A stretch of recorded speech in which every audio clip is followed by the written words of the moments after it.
Olá, mais uma vez. Nesse vídeo vamos estar falando sobre textos bíblicos manipulados pelos unicistas, tá? Eu coloquei textos bíblicos, né, que foram manipulados pelos unicistas, são textos que você conhece, que eles interpretam isoladamente, né, sem o contexto geral da obra, do livro, da carta, né? Pega textos isolados e não faz a contextualização que é correta dentro de uma honestidade para se observar. Parece que foi feita uma lavagem cerebral na cabeça de algumas pessoas que fazem parte desses grupos heterodoxos, né? Mas o nosso objetivo é tentar aqui explicar, analisar, né, a introdução aqui à exegese de João 10:30, né, quando ele coloca, né, que vamos pensar aqui, texto fora de contexto é pretexto para heresia, né? Isso é bastante falado no meio da cristandade, mas eu cito ele no livro para lembrar, né, que existe a lei do contexto, existe uma hermenêutica para se interpretar corretamente os textos, a Bíblia e etc. Ok? Tá. Analisando a declaração de Jesus, eu e o Pai somos um, né? Se você isolar esse versículo aqui, 10, de todo o capítulo, o versículo 30, né, de todo o capítulo 10, aí a gente vai ter problema. Mas aqui, eu, né, e o Pai somos um. É claro que o Pai é o Pai, o Filho é o Filho, eles são distintos, né? Então, assim, para os unistas, vamos dizer que eu e o Pai somos uma pessoa, né?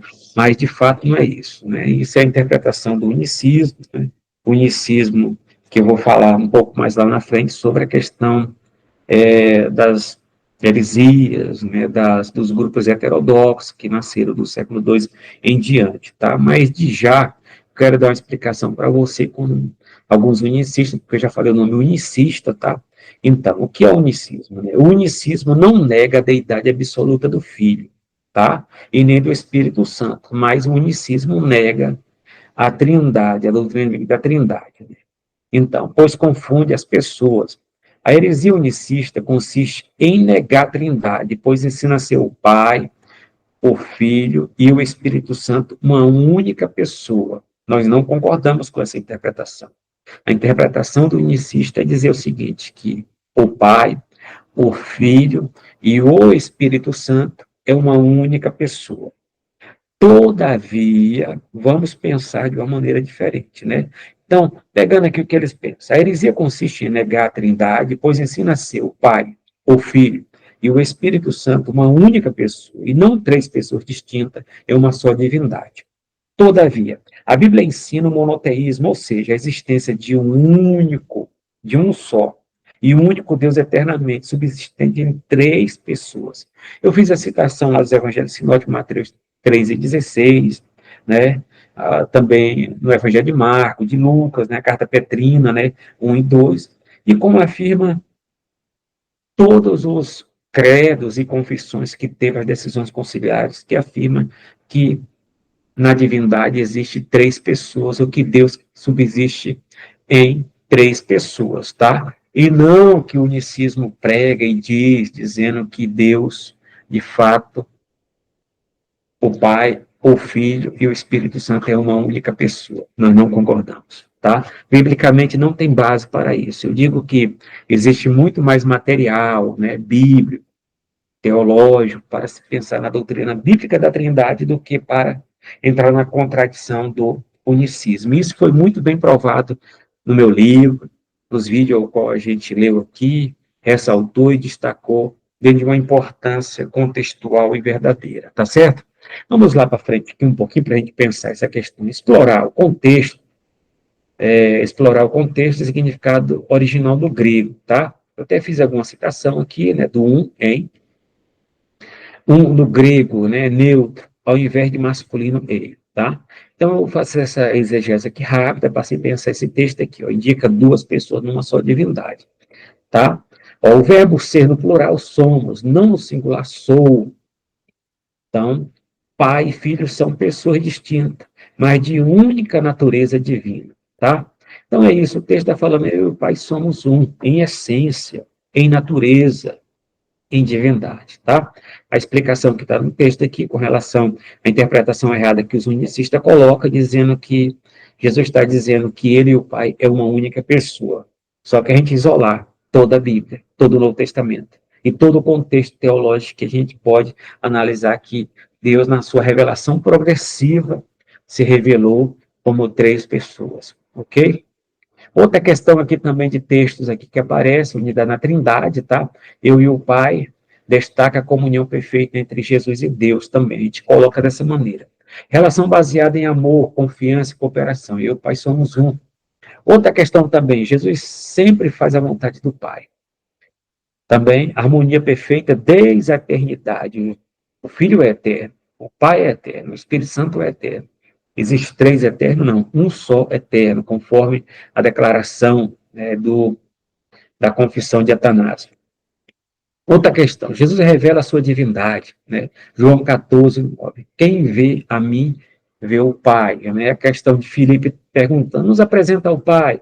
Aí Jesus explica, a indicação da natureza divina compartilhada entre Jesus e o Pai. Outra questão que eu coloquei, a questão do verbo grego, tá? No perfeito, continuação da ação. Tá? Jesus é o verbo desde o princípio, né? É por isso que quando a gente pega, a gente não pode ficar só com o texto isolado. Temos que ler, porque se falar que tanto Mateus 10 e 30, eu e o Pai somos uma pessoa, e colocar também quem vê a mim vê o Pai, também que é uma pessoa. Aí você tem que pegar todo o Evangelho de João, todo o capítulo do Evangelho de João, né, que é o Evangelho joanino, e interpretar e analisar o que está falando. Tá?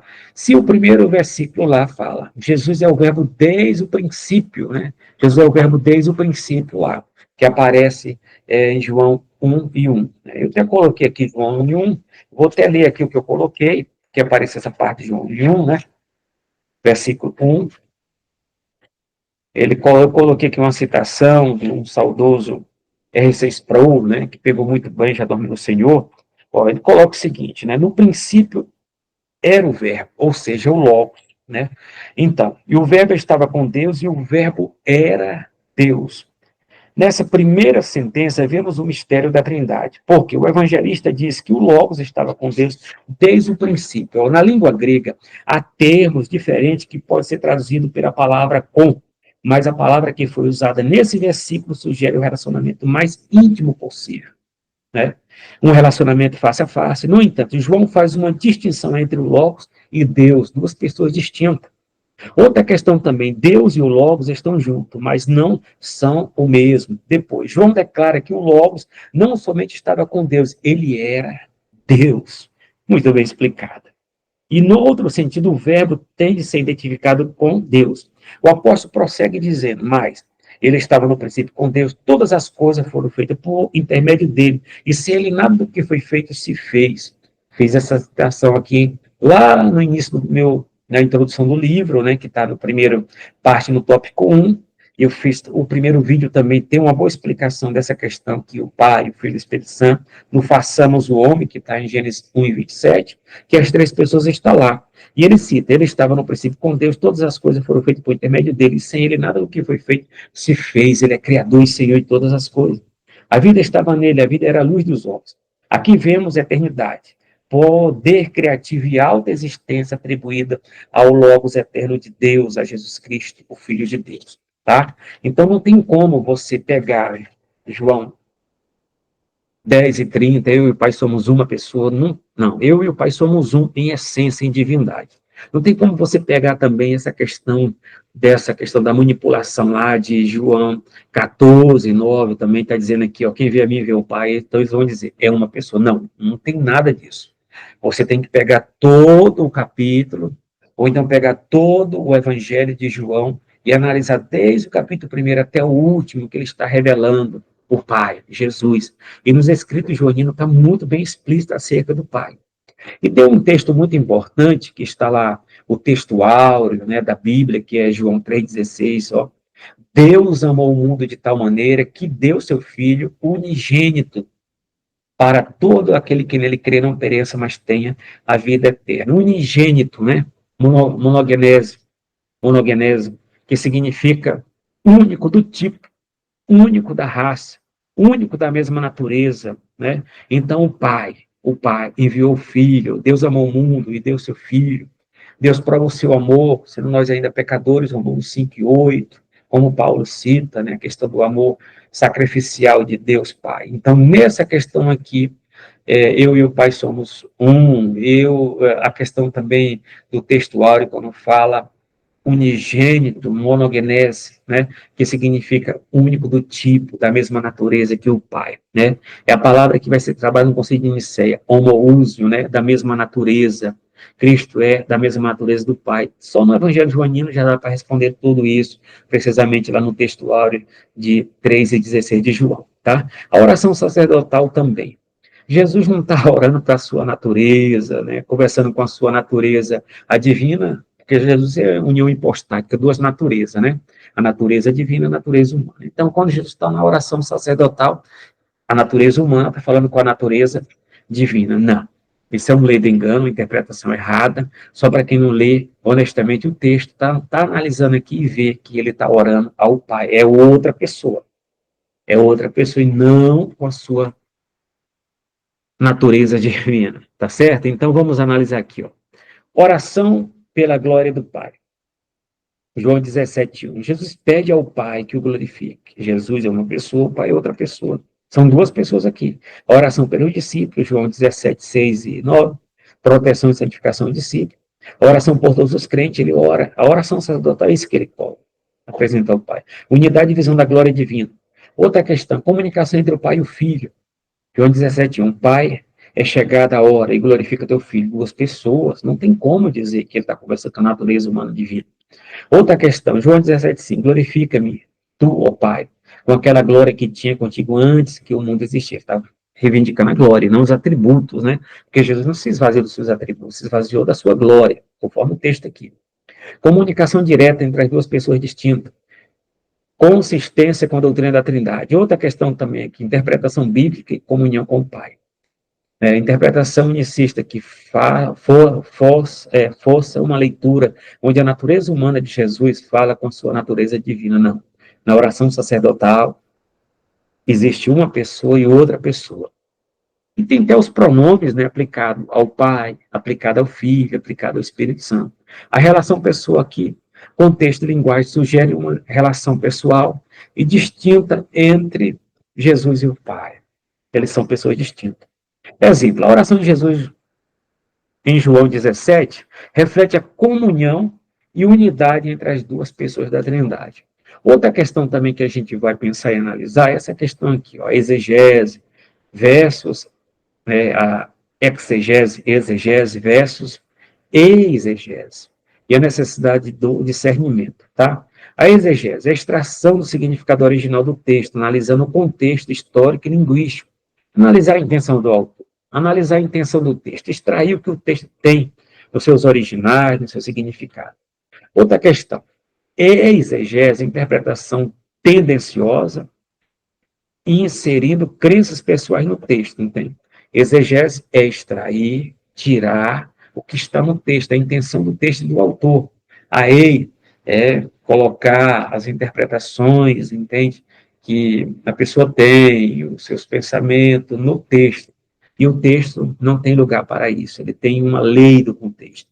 E outra coisa a mais para se interpretar corretamente. Tem cuidado com exegese, né? Que você coloca as suas opiniões, suas crenças, preceitos, etc., naquilo e forçar o que o texto não está falando. A gente costuma dizer, aonde que Deus se cala nas Escrituras, nós não temos voz mais. Nós calamos, paramos, tá? E devemos ter o cuidado para não cair em um labirinto. Outra questão também, essa questão, a importância da exegese. Previne heresias, distorções e desvios interpretativos. Eu coloquei no meu livro, né, essa questão, importância da exegese, da hermenêutica, tá? A citação. Quando ignorar o contexto sobre o pretexto ideológico, uma interpretação que ignora e contraria o contexto não deve ser admitida como exegese confiável. É uma citação aqui da hermenêutica fácil, né? Aquela hermenêutica descomplicada de Esdras Bento. Muito boa. Outra questão, exemplos e risco das distorções interpretativas. Origem das distorções. Jardim do Éden, com a serpente, né? Satanás, considerado o pai de todas as heresias. Outra questão, a exegese Salmo 91, manipulação da verdade estabelecida por Deus, né? Outra questão, a importância da exegese adequada, preserva a intenção original do texto e o texto sagrado e evita interpretações tendenciosas, distorcidas, desonestas, né, que não respeitam o que está na luz do seu contexto. Ok? Então, essa questão mais importante que a gente tem que pensar, analisar, né, sobre os conteúdos tão possível, né, e preciso para se pensar esse contexto maior, a substância que ele nos apresenta, né? Então, é isso que devemos pensar e analisar, ok? Então, eu paro por aqui nesse vídeo, tá? Até o próximo, para que a gente possa estar pensando e analisando, entende? Não cometer uma exegese, mas trabalhar com uma boa ferramenta a exegese e ver a intenção do autor. Ter uma boa chave hermenêutica para você abrir e fechar a porta de uma maneira correta, honesta e certa, e extrair o que está no texto e dizer só a Escritura, somente as Escrituras, por si só, como diz a Reforma Protestante, se interpreta. Né? Ela auto se interpreta. Ok? Então, até lá.